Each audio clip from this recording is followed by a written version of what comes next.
Hello once again, my movie-going viewers. My name is Nick Pell, and once again, this is coming from my white room.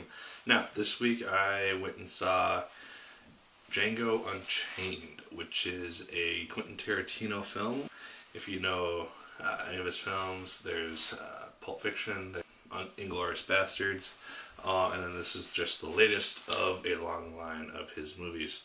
So, as I do with most of these reviews, I'm going to just go over the characters, go over the basic story, and then talk about what I liked and didn't like. First character is the main character, Django, and he is portrayed by Jamie Foxx, and he does a very good job of this. He starts off as a slave, and you see kind of his shyness, I guess you could say, and then you see him kind of transform into this bounty hunter, and with a lot of confidence, prestige. He knows what he's doing, and it's a very cool thing to see. And then his sidekick, more or less, is Dr. King Schultz, and he is the guy who basically mentors Django in the ways of the bounty hunter. He's the one who buys his freedom and who ends up training him.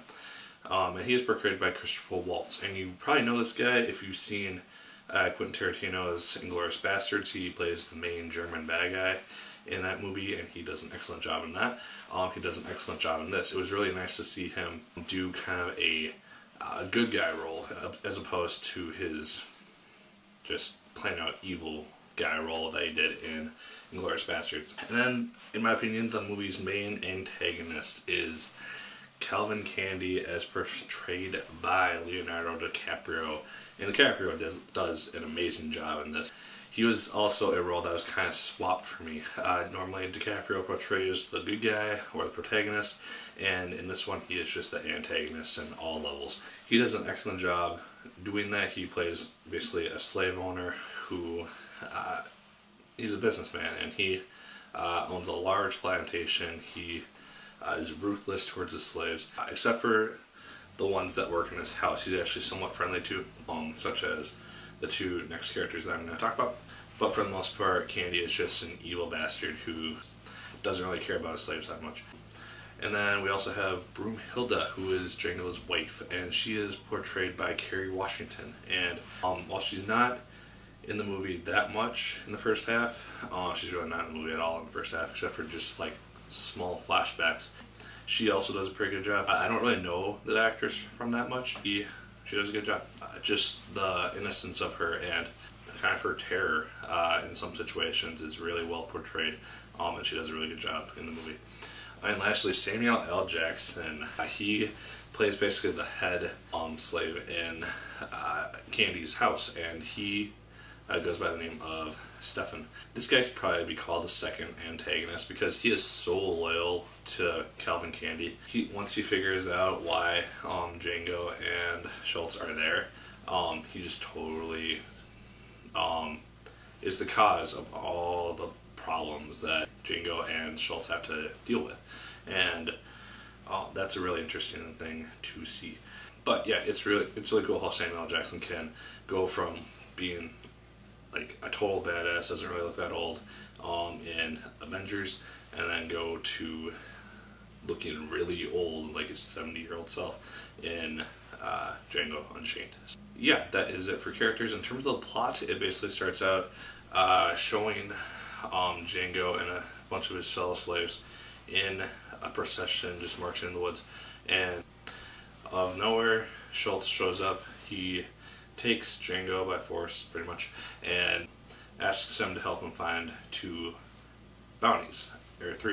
And so Django agrees, he gets his freedom, and he just assists them, and then once those bounties are found, they kind of team up, and they partner together with the end result, hopefully being to find Django's wife come spring. That is more or less the plot. I don't want to spoil anything, obviously. For the most part, I did really enjoy the movie. It's very comical at some points. I was trying to hold back my laughter because I didn't want to laugh out loud in the movie. Mainly because of Samuel L. Jackson. Just exchanges that he does with various characters is just hilarious.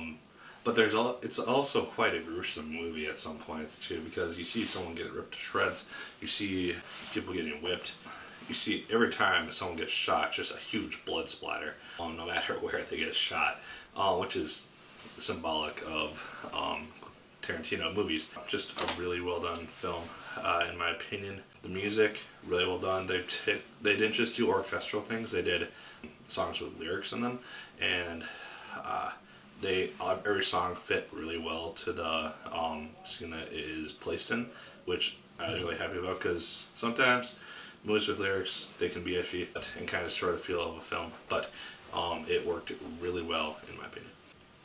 One thing to know, if you get offended by the N-word a lot, like if you can't stand hearing it at all, don't go see this, because it is used all the time, as freely as you might say anything in today's society. One reason why I was probably okay with it is because I feel like I've been really desensitized to both the violence and just to language in general, probably from people that I know and I spend time with, and also just based on things that I watch and deal with and stuff. Yeah, overall, really good movie. I recommend going to see it. This review is probably coming out around March or so, so it might be out at theaters right now. But if it's not, go see it. If it is, go grab it on Blu-ray or rent it at the very least.